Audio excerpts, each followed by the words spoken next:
I'm Monica Estrada, and I will go ahead and get started for sake of time, and we can catch other people up to speed.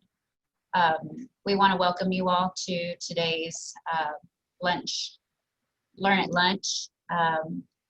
We put this out there, and we got a lot of responses on criminal background checks, and kind of wanted to see what everybody's doing and kind of roundtable suggestions or issues, concerns that people might have.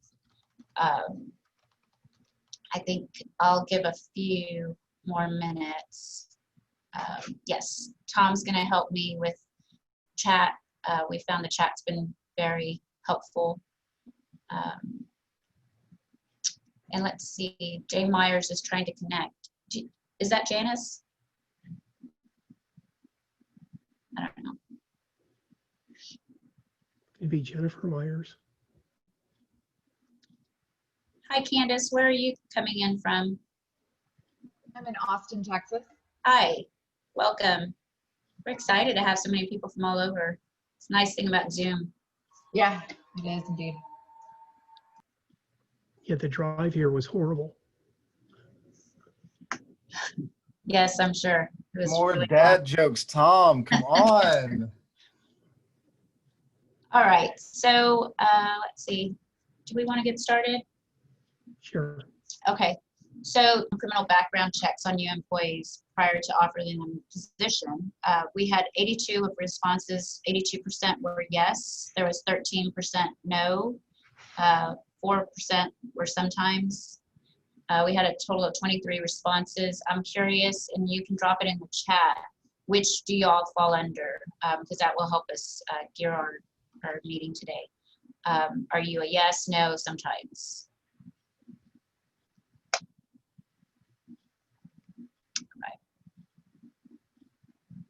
Being Texas Tech University and working for the state, of course, we're a yes. But the answers to questions 2 and 3 are not as clear because the disqualifiers aren't real clear cut like you might expect, but I'll wait on that one. Right. Yeah, I like that we had so many different responses. And I'm not sure if y'all have the capability to see the answers, but the email that went out has got all the responses on there. There's quite a variety for what findings disqualify individuals for employment. I know I'm here in San Antonio, we're pediatric practice. So I think my response was depends on the role in the offense and how far back it was. We have rescinded offers based on assault issues, and then I always follow up with the individuals to let me know, because a lot of times they'll answer. Our application will ask, thank you. Our application will ask about if they've been convicted of any felony. So it's a clear-cut answer, and so they'll answer no, or if it was deferred adjudication. But the background checks, we use Red Star as our background check company. That's another question, if y'all don't mind dropping who you all use for your background. So it'll pop up, and there's a lot. I can't tell you how many times I've heard, well, my attorney was supposed to have that taken off from there. It's not supposed to show up. And, sometimes I'm the first one that's actually told them they've never had it brought up, or they say they haven't had it brought up by anybody else. But it just depends on, if there's theft and they're working with money, that's going to be a flag for us.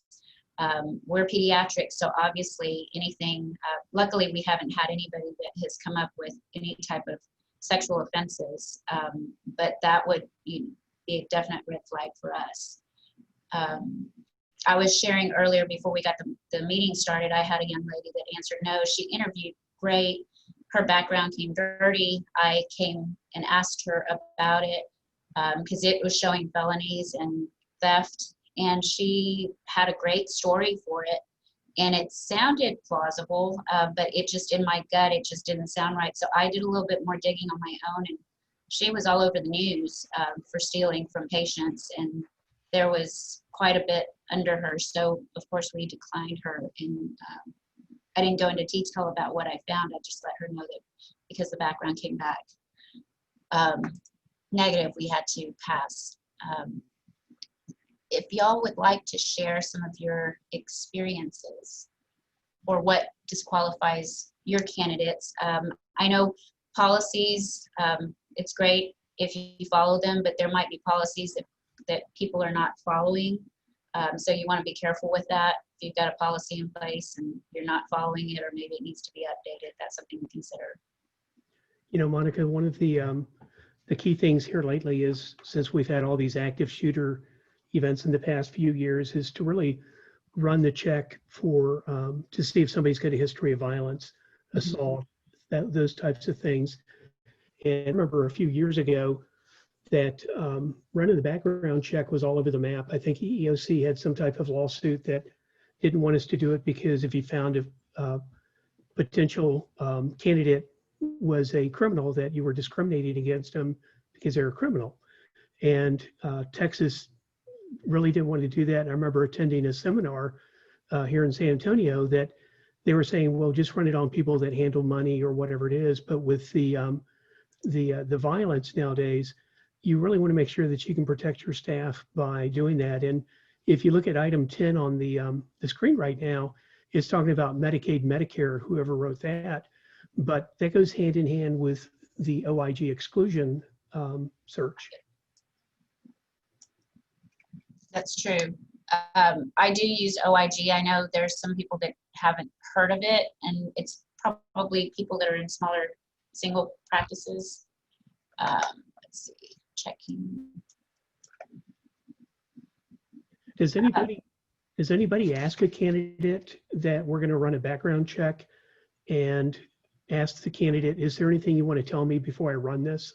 I do. I ask them that question, and a lot of times they'll tell me, no, everything should be fine. There's some candidates that will put it on the application and be really honest about, you know, even though it's not that they were found guilty, convicted of a felony, but they'll still go in there and write detail of something that might show up. And I appreciate that, and I'll work with them. Yeah. Again, for us, it just depends on how far back it was. I mean, I've had some that are like, I did a stupid thing and was with my friends, and I was, 19 years old, and they're now 25 with a family, and family will change you, and responsibilities will change you. Yeah, I always go back to the movie Stripes where they say, convicted of a felony? No, never convicted.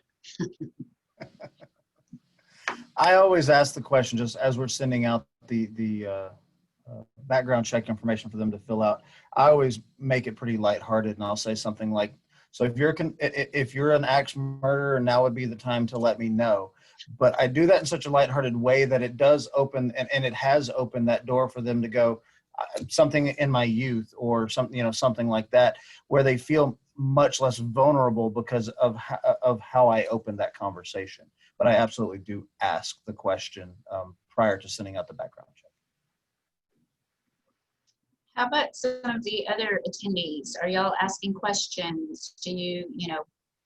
Are y'all disqualifying individuals? I'm not sure. Obviously, the responses are anonymous, so I'm not sure who on the call has shared some information on here. I know we had drug-related charges at a previous practice that I was at, which was a vascular practice, but we had office-based anesthesia and we had drugs on site. So that was another, thing that we had to go ahead and pass. And, the doctors, of course, we love him, he's great, and, all that type of stuff, but he had multiple convictions that were showing up, and it was a big concern for us, so we had to decline the candidate. Let's see. Candace said any financial crimes, fraud, hot checks, embezzlement is an immediate disqualifier for us. Does it matter what part of the practice they were? Okay.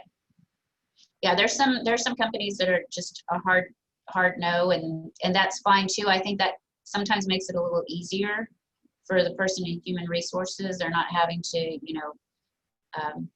decide. Another question that has come up here in our office is sometimes HR, there was a time that HR didn't include the management as far as what would come up. And I think it's important for them to know if something comes up and we're gonna approve it by our leadership to say, look, we've looked at this, we've talked to this person, it's minimal, it was a misdemeanor, it's not anything of concern for their role.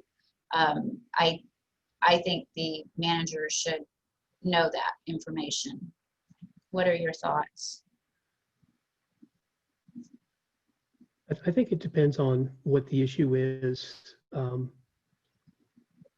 whether you actually tell the supervisor or not. And I would hope that anybody who's receiving any information about a criminal background check, an employee understands that it's confidential and you don't start gossiping it, because as a consultant, I've been in practices where the biggest leaker was the practice manager.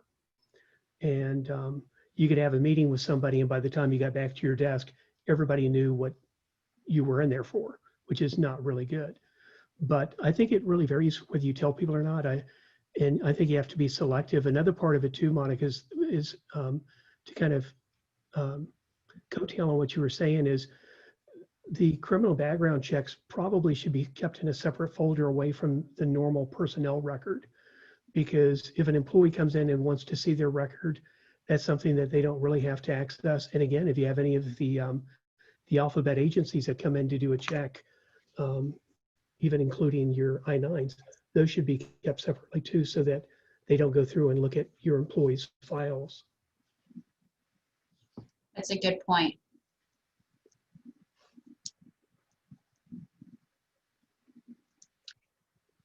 So the third question that we had was, any additional comments you'd like to share on the topic?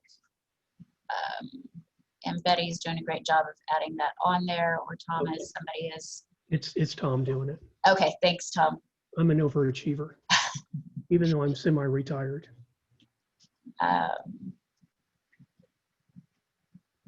Number 7 is interesting. A dishonorable discharge, an area of concern depending on the reason and issue.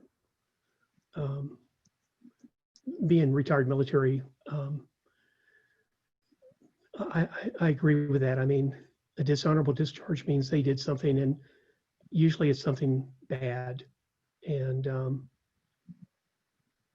you may not find out what that information is unless they actually share it with you.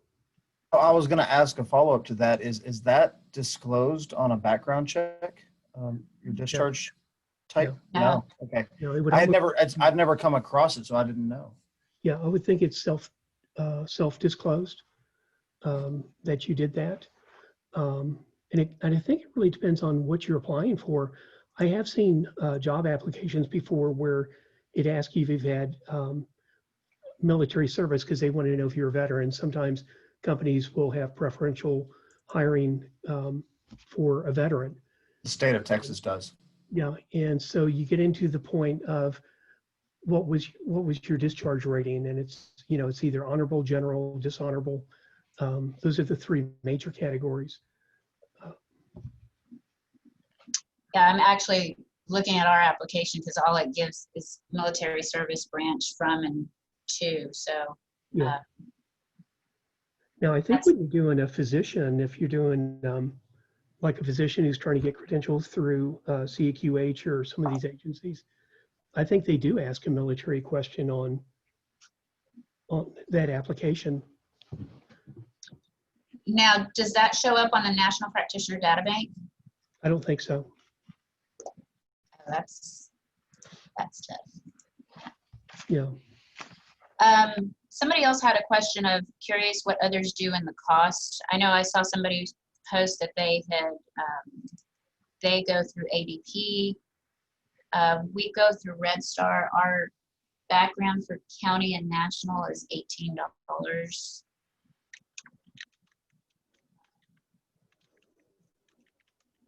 want to drop what they're using. I'm not sure if that person's on this call or not, but it's good information. Monica, do you still need this information left up on the screen? No, I don't. I've got it online. Okay.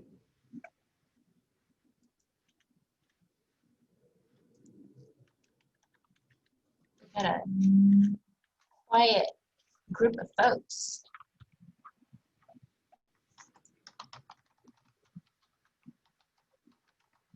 I'll jump back to one of your previous questions. I was trying to sort of keep quiet to give others an opportunity because the three of us in video tend to be the talkers most of the time. But our HR group, they do not disclose what their findings are. They just give a recommendation. And so that sort of goes to what Tom was saying, keeping it out of their HR personnel files. They don't give us the actual end result. They just make a recommendation. We can tend to use our contacts there to find out and how it applies. Because I agree with you, Monica. It to me depends greatly on the position that they're holding. If it's a drug-related charge and it's nursing, we have anesthesia products on site. If it's a financial situation where they're taking money at the front desk, that's different entirely. So it's sort of odd that they don't tell us directly, but more often than not, the very few times it comes up where something is flagged, we find out anyway. It's off the book, so it's never in their personnel files. Thank you. I'm looking at these questions. Somebody had posted on here. Oh, where did I lost it.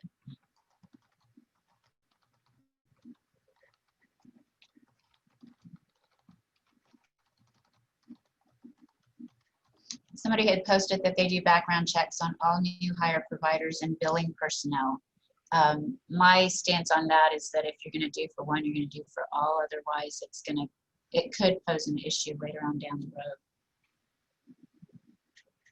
And I know where it's going to get really tricky here, depending on how the state of Texas moves, is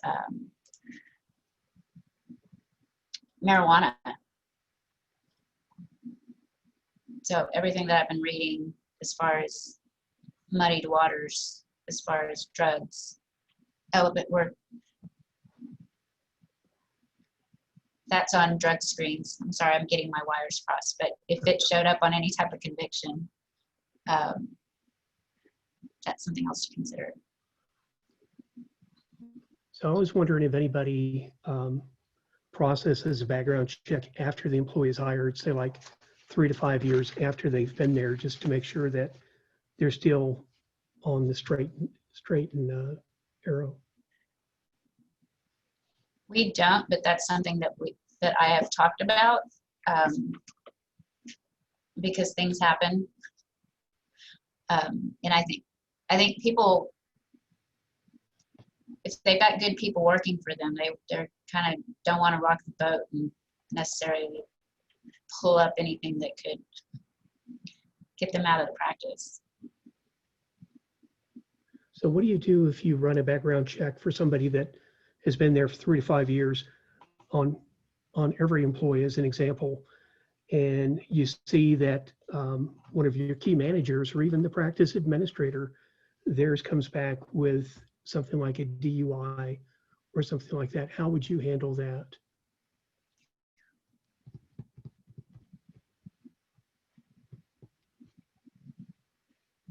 I mean, would you terminate the employee?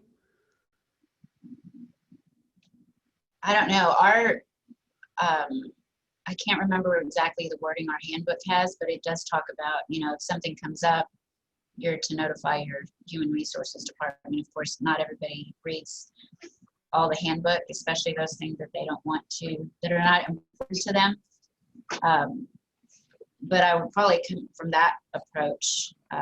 Just let them know, you had a responsibility to let us know. Why didn't you? Kind of go from there. Escalate it up to my CEO. Hope that hers is clean. And again, it just depends on the position, what they're doing. But that's tough, because if you run a sweep on 100 employees and you get some to come back not clean, what are you going to do? And I think Justin mentioned it, unless there's cause.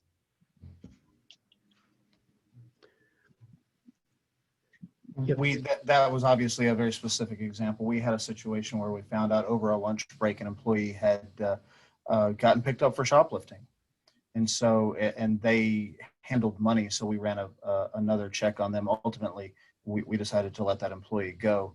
Another situation that Tom just referenced is actually one of my peers, a department administrator, was picked up on a DUI, and the way most people found out was by their picture online in those mugshot sites, and so that's how that got around. That individual, I'll be honest, I don't know our institution's overall policy, but I do know that individual retained their position following that incident. So I know it's not an immediate termination. Yeah, it's definitely something to think about, because by doing that, they showed poor judgment. And so you know, I know that your outside life is one thing, your inside the office life is another.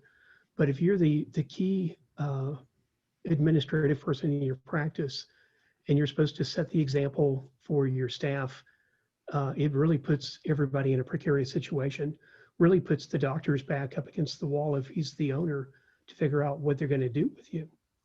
Right. And, But I also think that there's also a responsibility from the healthcare aspect to provide them some resources to get some help if there's a substance abuse issue or something like that, like they do for the doctors. yeah. And I think that all comes to fact, Monica, on how that person reacts when you talk to them. Right. You know, probably everybody on the call at some point, they've driven when they shouldn't have driven. Not me. I mean, I just drink tea. But Thank goodness for Uber. Is there anybody else on this call that would like to ask any questions, share some scenarios that they've run across that would be helpful to others? I have a quick scenario that we had some trouble with.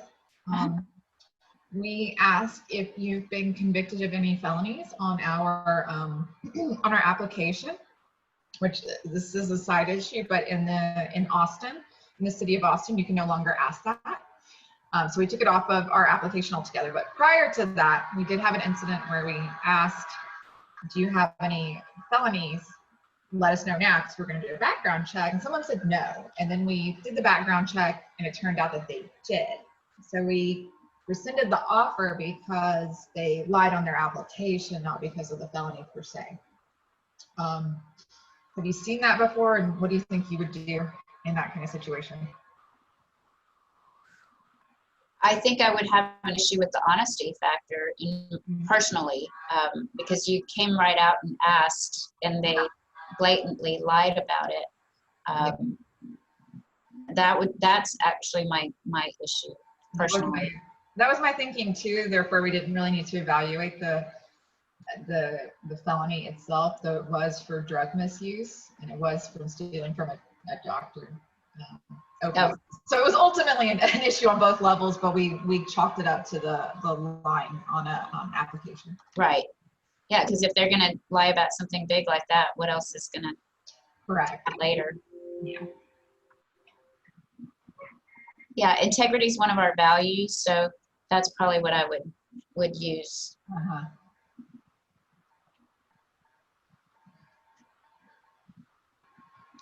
Yeah, I wondered how Austin was handling the check the box or that change that had happened. Yeah, we dropped it off of all of our applications. So we have people inside of our clinics inside of Austin, clinics outside of Austin, and we just decided to drop it off of all of them because it seemed inequitable to do it for only our Austin employees, but not our outside of Austin employees. So we have dropped it off. Makes sense. That makes me nervous, though. Yeah. does everybody pretty much tell a candidate that the job offer is contingent on the background check? Yes. Candace, do you background check those in Austin? Are you allowed to do that? Just not ask the question before the background check? Exactly. Yep. I think the thinking is that a lot of people don't actually do background checks, but they judge people whether they've had the felony or not. And they say, oh, well, you've had a felony, you can't come, even if it's remote and there's, you know, convoluted details and stuff. And so we can still run a background check. We just simply can't ask anymore. So let me ask y'all this, because this has come up before in the past. Medicare patients, felonies, you're not to have anybody that's had felonies. Tom, do you know associated? I'm sorry, did you say that? I was looking at it. You weren't paying attention? No, I'm sorry. Um, I'm like No, Patrick. Medicare, Right. we had issues with, and this is what I had heard somebody in the past, we can't hire them, they have a felony, and we take Medicare. So you can't have somebody working for you that has felonies. And if you're accepting federal monies. You know, I'd have to look into that because I do know that especially your Medicare Advantage plans, they've got these requirements that you're supposed to attest to certain things 90 days every year before the end of the year that your staff is fine. But I don't know who that is targeted to.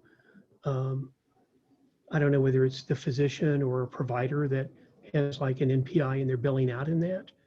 If you have a staff member, you know, you're not billing out in that. Staff members, they don't have an NPI.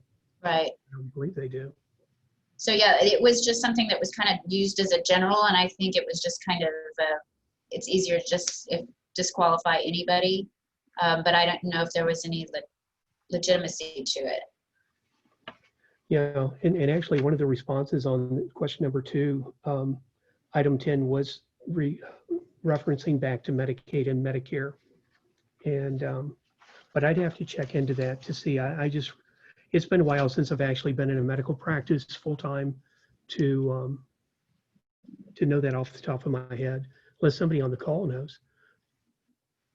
Justin, no, really?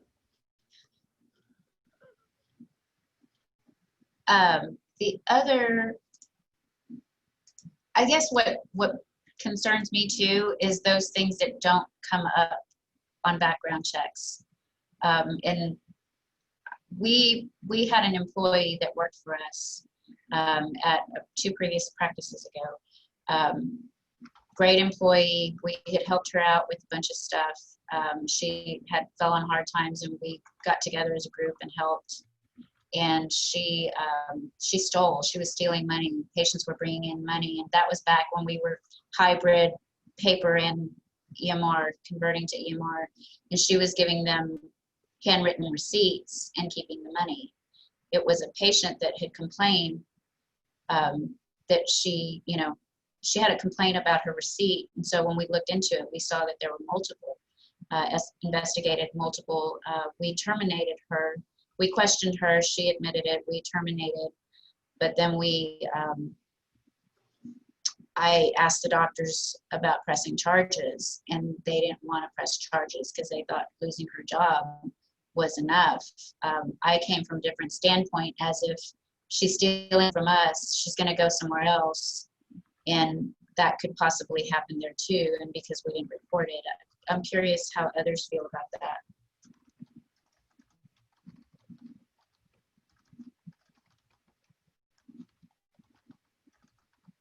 I think I would have reported it. Reported it. Yeah. Yeah, that's still one of those that kind of haunts me, because I'm like, and then as luck would have it, she applied for a position where I'm at now, and I saw her application. My last name's changed, so I don't think she had any idea that I was the same person. And on her application for her references, she put her daughters. So that dishonesty thing doesn't really go away. Right. So Monica, I put a little insert into the chat. I was Googling while y'all were talking about Medicare, and it's the provider that you're going to have a difficult time with.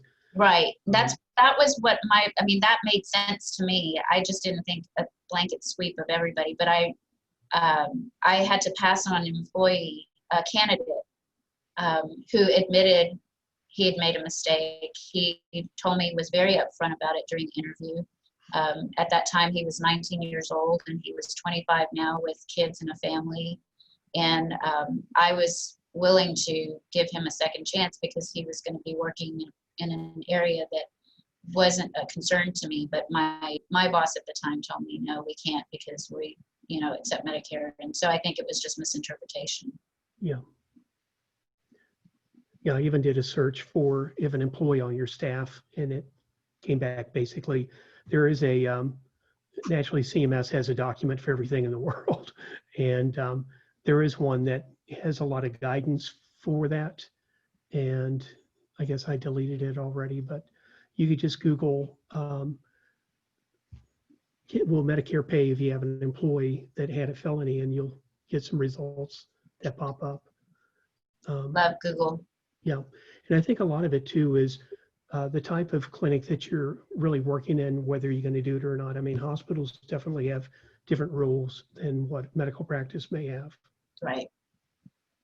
I do agree with the fact that based on the circumstances, and if the person expresses remorse about what they did and it was years and years ago and now they're 10, 15 years older or whatever, at some point, how long do you hold something like that over the head? Now, if it's murder, I mean, that's just kind of a done deal. I'm not so sure I would hire that person unless I had a gun in my office.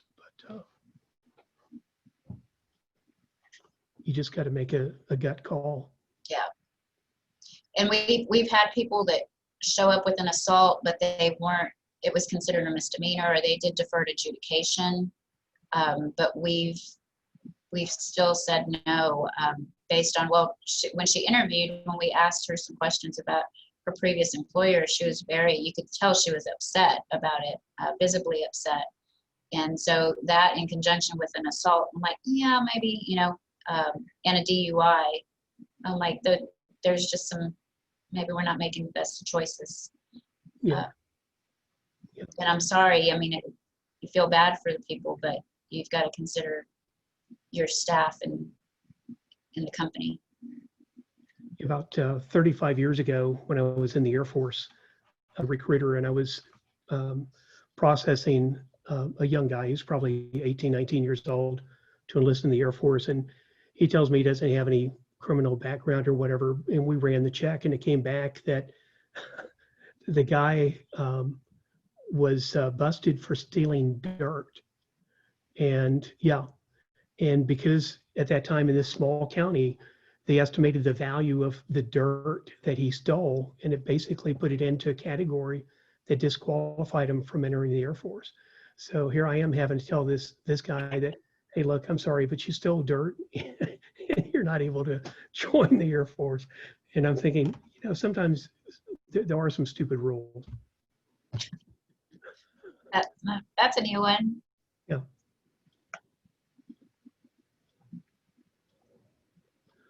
Well, we've been going about half an hour. Does anybody have anything they want to bring up?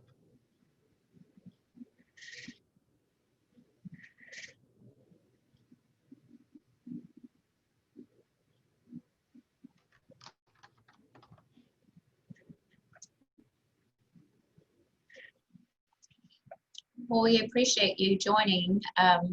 We would love to have them be a little bit more interactive. It's usually, like Justin said, it's us three talking the whole time.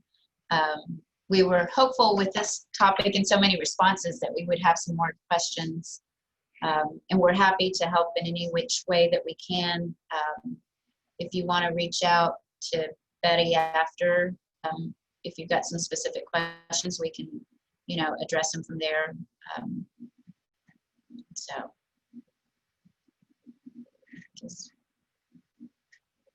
And Betty has dropped her email in the chat for anybody that would like to reach out.